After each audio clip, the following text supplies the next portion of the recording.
Kumukulo-kulo na. So, lasahan na natin kung tama ang ating timpla. So, and guys, para sa akin tama lang po ang lasa niya, guys.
Nilagyan ko po ng tubig, mga 3 baso.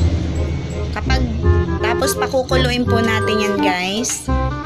At kapag kumulo na siya, saka natin ilalagay ang San Fernando or ang gabi.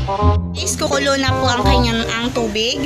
So, ilalagay na rin natin dyan ang ating kinayod na San Fernando or gabi. Ayan.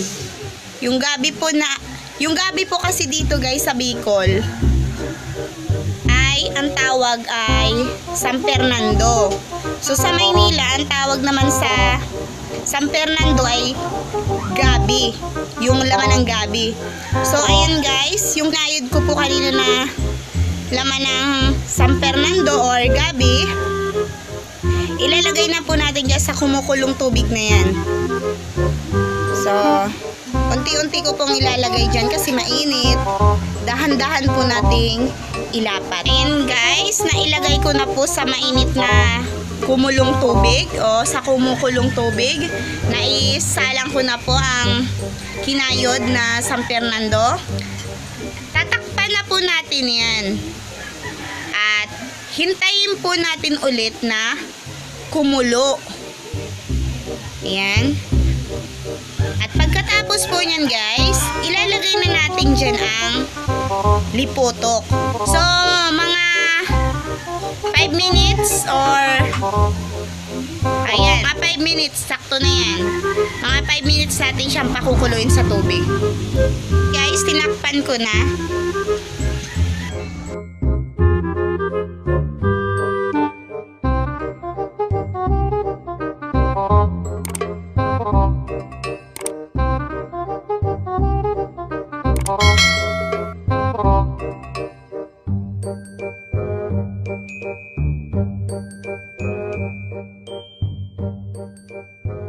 Guys, ilalagay ko na po ang lipotok para ang ating gata. Yan.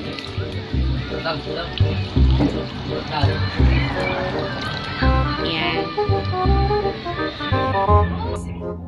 Lalagyan po pala natin guys ng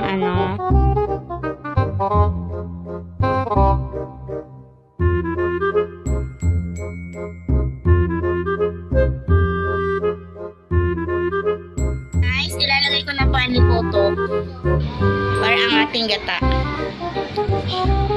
Yan.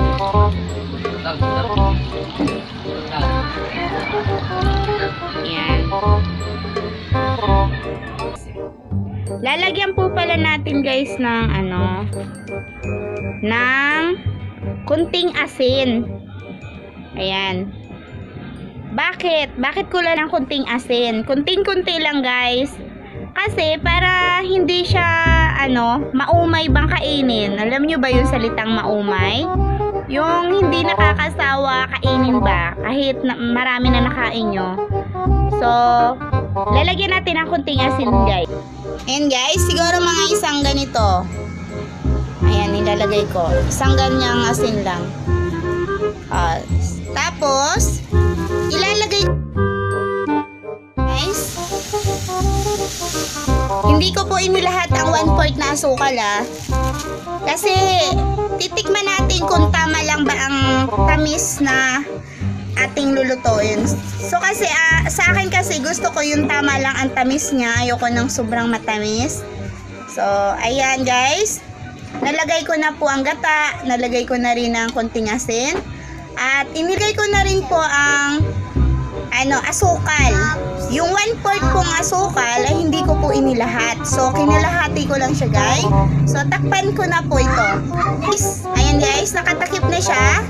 So, hintay na naman tayo ulit ng mga 2 or 3 minutes. Kumukulo-kulo na. So, lasahan na natin kung tama ang ating timpla. And guys, para sa akin tama lang po ang lasa niya guys. So, maya-maya pa guys. Maya-maya pa natin ahunin. So, ayan, kulo-kulo pa.